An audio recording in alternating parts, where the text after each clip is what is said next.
நீங்கள் உங்கள் கனவில் எப்போதாவது முன்னோர்களை கண்டுள்ளீர்களா? அப்படி கண்டால் ஒருபோதும் அந்த கனவை புறக்கணிக்காதீர்கள். ஏனெனில் இம்மாதிரியான கனவுகள் மூலம் முன்னோர்கள் சில சூழ்நிலைகளை நமக்கு தெரியப்படுத்த முயற்சிக்கிறார்கள். இப்பொழுது புரட்டாசி மாதம் நடக்கிறது. இந்த மாதத்தில் மகாலய பட்சம் நடக்கும் நேரத்தில் நமது கனவில் முன்னோர்கள் வந்தால் என்ன அர்த்தம்? அது எதை உணர்த்துகிறது என்பதை இந்த பகுதியில் தெரிந்து கொள்ளலாம். நண்பர்களே, ஒருமுறை தேவரிஷி நாரதர் பகவான் கிருஷ்ணரை சந்திப்பதற்காக துவாரகா வந்திருந்தார். ஆண்டவரே, நான் உலகத்தை சுற்றி வந்தபோது காட்டேரி, பேய், பிசாசு போன்ற பல விசித்திரமான ஆத்மாக்களை பார்த்திருக்கேன். இந்த தீய சக்திகள் ஏன் மனிதர்களுக்கு பாதிப்பை ஏற்படுத்துகிறது? மனிதர்கள் ஏன் தங்கள் கனவில் தங்கள் முன்னோர்களை பார்க்கிறார்கள்? இதற்கான அர்த்தம் என்ன? இறந்தவர்கள் கனவில் தோன்றுவதால் மனிதர்களுக்கு என்ன மாதிரியான பலன்கள் கிடைக்கும் என்பதை போன்ற பல கேள்விகளை எழுப்புகிறார். இதை கேட்ட பகவான் கிருஷ்ணர், நாராயணா, இன்று நீ மனித இனம் பலன் பெறுவதும் விதமாக ஒரு அற்புதமான கேள்வியை கேட்டிருக்கிறாய். இந்த கேள்விக்கான பதிலை ஒரு கதை மூலம் நான் சொல்கிறேன், கவனமாக கேள் என்றபடி பகவான் கிருஷ்ணர் இதற்கான விளக்கத்தை ஒரு கதையாக சொல்ல ஆரம்பித்தார். நண்பர்களே, இந்த கதையை கவனமாக கேளுங்கள். ஏனென்றால் அறிகுறை அறிவு ஆபத்தானது. வீடியோவை பார்ப்பதற்கு முன் சேனலுக்கு நீங்க புதுசா இருந்தீங்கன்னா முதல் வேலையாக எங்களோட சேனலை சப்ஸ்கிரைப் செய்யுங்கள். அப்புறம் மறக்காம கீழே கமெண்ட் பாக்ஸ்ல ஜெய் கிருஷ்ணா, ஜெய் மகாலட்சுமி என்று எழுதுங்கள். முன்பொரு சமயம் மத்திய தேசத்தில் ஒரு அழகிய நகரம் இருந்தது. அங்கு தர்மன் என்ற வியாபாரி தன் 4 சகோதரர்களோடு வசித்து வந்தான். அவரது சகோதரர்களின் பெயர்கள் சுமன், நந்தன், விர்ச்சன் மற்றும் விப்பான் ஆகியோராவார். இந்த 4 பேருக்கும் திருமணம் முடிந்துவிட்டது. ஆனால் அவர்கள் கூட்டு குடும்பமாக ஒன்றாகத்தான் வாழ்ந்து வந்தார்கள். இந்த சகோதரர்கள் மிகவும் கடின உழைப்பாளிகள். ஒற்றுமையுடன் தங்கள் வாழ்க்கையை நடத்தி வந்தனர். கடவுளின் கிருபையால் எதற்கும் குறைவில்லை. அவர்கள் ஒரு மகிழ்ச்சியான வாழ்க்கையை வாழ்ந்து வந்தார்கள். தர்மன் விவசாயம் செய்ய மற்ற 3 சகோதரர்கள் அந்த பொருட்களை சந்தைகளில் விற்று அதன் மூலம் கொள்ளை லாபம் சம்பாதித்து வந்தார்கள். தாங்களே விவசாயம் செய்து அந்த பொருட்களை விற்பனையும் செய்து வந்ததால் அவர்களுக்கு விவசாயத்தில் நல்ல லாபம் கிடைத்தது. தர்மனின் முன்னோர்கள் தானம் செய்வதில் வல்லவர்கள். பணம் சம்பாதித்ததோடு தங்கள் பிள்ளைகளுக்கு புண்ணியத்தையும் சேர்த்து வைத்தார்கள். அவர்கள் யாகம், ஹவனம் போன்ற மத நிகழ்வுகளில் ஈடுபட்டு ஏழைகளுக்கு உதவி செய்தவர்கள். ஆனால் தருமனின் பேரில்தான் தர்மம் இருக்கிறதே தவிர அவன் மகா கஞ்சன். அவன் கஞ்சத்தனமான குணம் கொண்டவனாக இருந்தான். அவனுடைய முன்னோர்களின் சேவைகளை தொடராமல் தொழிலை மேற்கொண்டு லாபகரமாக நடத்துவதில் மட்டுமே கவனம் செலுத்தி வந்தான். முன்னோர்கள் கோவில்களுக்கு வேண்டிய உதவிகளை செய்து வந்தனர். ஏழைகளுக்கு உடை மற்றும் உணவு தானம் செய்து வந்தனர். ஆனால் தர்மன் இதை தொடரவில்லை. அவன் சம்பாதித்த பணத்தை கொண்டு தர்ம காரியங்களை செய்யாமல் தன்னுடைய செல்வத்தை குவிப்பதில் மட்டுமே கவனம் செலுத்தி வந்தான். தர்மனும் அவனது சகோதரர்களும் எந்தவிதமான தானமும் செய்யாததால் அவனது முன்னோர்கள் மிகுந்த வருத்தமும் கோபமும் அடைந்தனர். ஒருமுறை பித்ருபக்ஷத்தின் போது தர்மனின் முன்னோர்கள் அனைவரும் தங்கள் சந்ததிகளை தேடி வந்தனர். தங்கள் வாரிகள் தங்களுக்காக ஸ்ராத்தம் மற்றும் தர்ப்பணம் செய்வார்கள் என்று எதிர்பார்த்தனர்.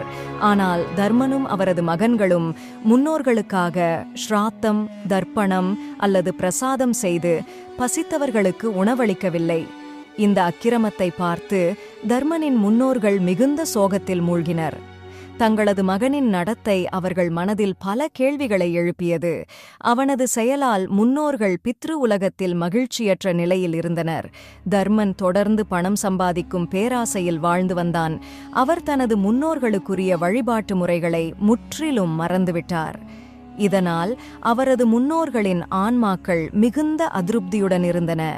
ஒரு நாள் தர்மனின் முன்னோர்கள் தங்கள் மகன்களின் நடத்தையில் மிகவும் அதிருப்தி அடைந்து அதை பற்றி மற்றவருடன் விவாதிக்கத் தொடங்கினர். இது நமது குடும்பத்தின் பெரிய துரதிர்ஷ்டம். எப்படி நமது சந்ததிகள் இவ்வளவு சுயநலவாதிகளாக மாறிவிட்டனர்? கண்டிப்பாக அவர்களை நல்வழிப்படுத்த வேண்டும் என்று தங்களுக்குள் பேசிக்கொண்டனர். அதன் பிறகு யமதர்மனிடம் இது குறித்து முறையிட்டார்கள். ஓ தர்மராஜரே, எங்கள் வாரிசுகளால் நாங்கள் மிகுந்த இன்னலுக்கு ஆளாகிறோம். அவர்கள் எங்களுக்கு ஸ்ரத்தா செய்வதில்லை, தர்மத்தையும் பின்பற்றுவதில்லை. அவர்களின் அசிங்கமான நடத்தையால் நாங்கள் பெரும் துயரத்தை அனுபவிக்கிறோம். எங்களால் முக்தியடைய முடியவில்லை. எங்கள் பிள்ளைகளை சந்தித்து அவர்களிடம் தமது கடமைகளை சொல்லி வேதங்களில் கூறிய தர்ம வழிகளை எடுத்துச் சொல்ல விரும்புகிறோம். சுவாமி, தயவு செய்து இதற்கு அனுமதி தர முடியுமா என்று கேட்டனர். இதை கேட்ட யமதர்மன், மகாத்மாக்களே, உங்கள் மகன்களை நேரடியாக சந்திக்க முடியாது.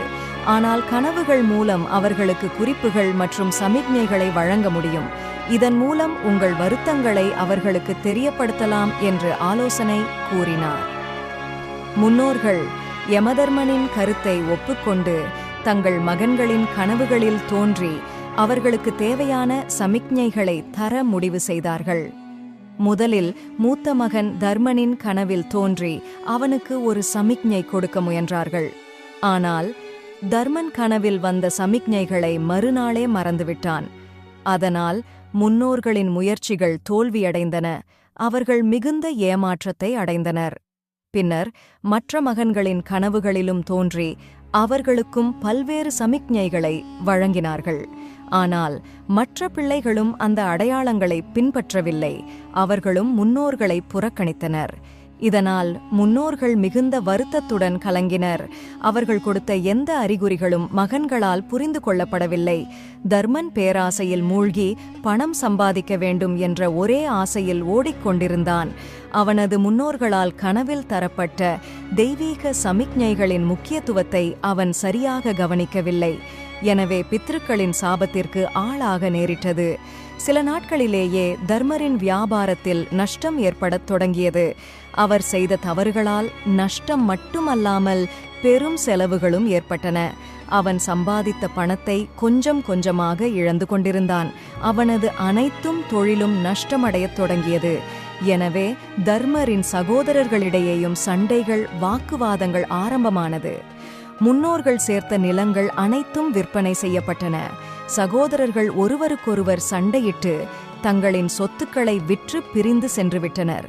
இதை பார்த்த முன்னோர்கள் மிகுந்த வேதனைக்குள்ளானார்கள். தங்களின் வாரிசுகள் சொத்துக்களையும் குடும்ப உறவுகளையும் இழந்ததை பார்த்து துயரத்தில் மூழ்கினர். முன்னோர்கள் மறுபடியும் யமதர்மனிடம் சென்று, ஓ தர்மராஜரே, எங்கள் பிள்ளைகள் எங்கள் குலப்பெருமையை நாசமாக்கிவிட்டார்கள். தாங்கள்தான் அவர்களை நல்வழிப்படுத்த வேண்டும் என்று கெஞ்சி கேட்டுக்கொண்டார்கள். யமதர்மனும் முன்னோர்களின் வேதனையை உணர்ந்து, மகாத்மாக்களே, உங்களின் வலியை நான் உணர்கிறேன். நிச்சயமாக நான் உங்களுக்கு உதவுகிறேன். நானே உங்கள் மகன்களை சந்தித்து அவர்களின் தவறுகளை வெளிச்சத்திற்கு கொண்டு வருகிறேன் என்று பித்திருக்களுக்கு உறுதியளித்தார். அதன் பிறகு எருமையில் அமர்ந்து சவாரி செய்தபடி பூலோகம் வந்தார். அவர் முதலில் தர்மனின் வீட்டுக்கு அருகே வந்து ஒரு பிச்சைக்காரனைப் போல் தான் வடிவத்தை மாற்றிக்கொண்டு, பிக்ஷம் தேஹி, வீட்டில் யாராவது இருக்கின்றீர்களா? நான் ஒரு துறவி, நெடுந்தூரும் பயணம் செய்ததால் எனக்கு மிகவும் பசிக்கிறது. தயவு செய்து சாப்பிட ஏதாவது கிடைக்குமா என்று கெஞ்சிக் கேட்டார். அந்த நேரத்தில் தர்மனின் மனைவி சுனந்தா வீட்டிற்கு வெளியே வந்து துறவியை வரவேற்கிறார். அப்போது அந்த துறவி தேவி, நான் மிகவும் பசியாக இருக்கிறேன், சாப்பிட ஏதாவது கிடைக்குமா என்று பணிவோடு கேட்டார். அதற்கு சுனந்தா, சாது அவர்களே, சற்று பொறுத்திருங்கள், நான் உங்களுக்காக உணவு கொண்டு வருகிறேன் என்று சொல்லி உள்ளே சென்றாள். அப்போது யமதர்மன் சுனந்தாவின் முகத்தில் சோகம் படர்ந்திருப்பதை பார்த்து, அன்பு மகளே, உன் முகத்தில் சோகம் தெரிகிறது, இதற்கு என்ன காரணம் என்று கேட்டார். சுனந்தா மிகுந்த வருத்தத்தோடு, சாது அவர்களே, தாங்கள் சொல்வது உண்மைதான். முன்பு எங்கள் குடும்பம் கூட்டு குடும்பமாக இருந்தது. நாங்கள் செல்வ செழிப்போடு வாழ்ந்து வந்தோம். ஆனால் யார் கண்பட்டதோ தெரியவில்லை. சகோதரர்களிடையே சண்டை வர, தொழிலில் பலத்த அடி விழ, இப்போது ஒரு ஏழ்மையான வாழ்க்கையை வாழ்ந்து வருகிறோம் என்று அழுதபடி பேசினார். இதை கேட்ட யமதர்மன், மகளே, உனது இந்த மோசமான நிலைக்கு காரணம் என்ன தெரியுமா? பித்ருதோஷம்தான். உன் கணவரின் முன்னோர்கள் மிகுந்த கோபத்தில் இருக்கிறார்கள். ஏனெனில் உங்கள் கணவரும் அவரது சகோதரர்களும் அவர்களுக்கு முறைப்படி பிண்ட தானம் செய்யவில்லை என்று விளக்குகிறார். இதை கேட்ட தர்மன் ஓடிவந்து, சுவாமி, என் சகோதரர்களும் நானும் எல்லாவற்றையும் இழந்துவிட்டோம். இப்போது கொடுமையான நோயின் காரணமாக நான் கொஞ்சம் கொஞ்சமாக அழிந்து கொண்டிருக்கிறேன்.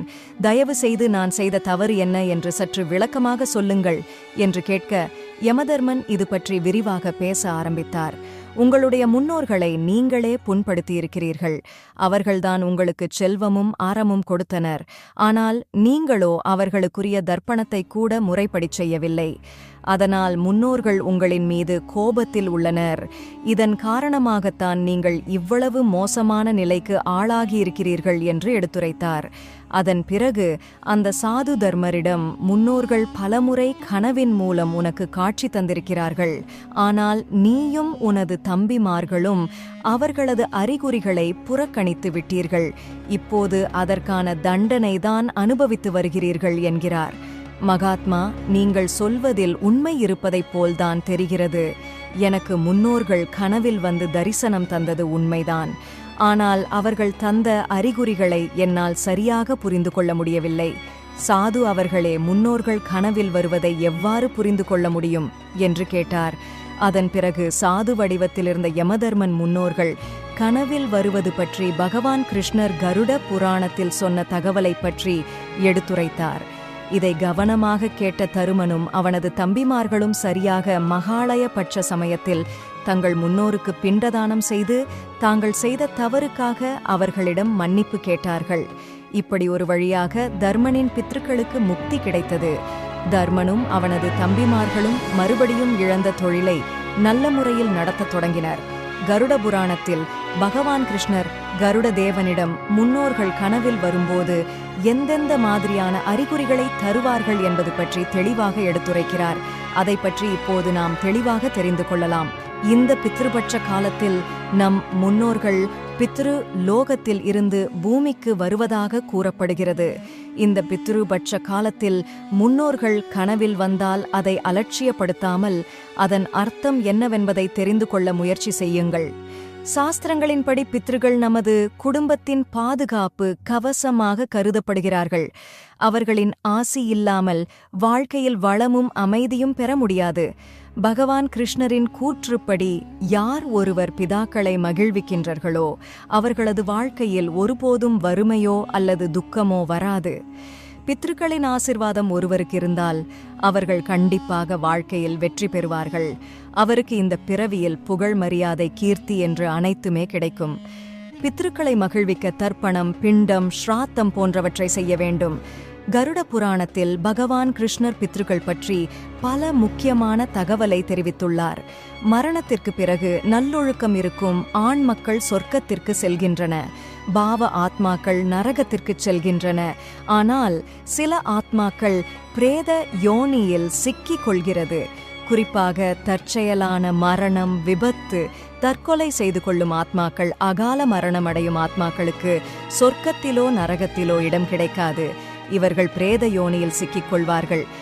இந்த ஆத்மாக்கள் தங்கள் குடும்பங்களை, வம்சத்தை துன்பப்படுகின்ற இவர்கள் மன நிம்மதி இல்லாமல் அலைந்து திரிகின்றனர்.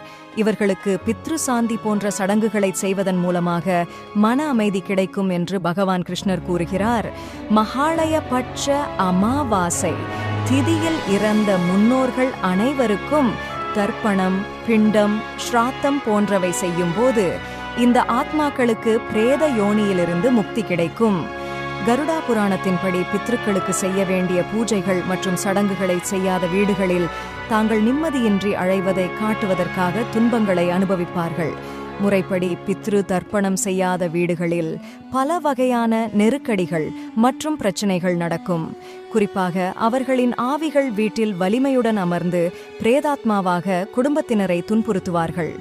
பகவான் கிருஷ்ணரின் கூற்றுப்படி மகாலய பட்ச சமயத்தில் நம் முன்னோர்கள் ஒரு சில அறிகுறிகளை கனவின் மூலம் நமக்கு உணர்த்துவார்கள். இது மிகவும் முக்கியமான அறிகுறி. ஏனெனில் இது போன்ற கனவுகள் அவர்களின் மனநிலையை வெளிப்படுத்துகிறது. அவர்கள் மகிழ்ச்சியாக இருக்கிறார்களா அல்லது கோபமாக இருக்கிறார்களா என்பதை உணர்த்துகிறது.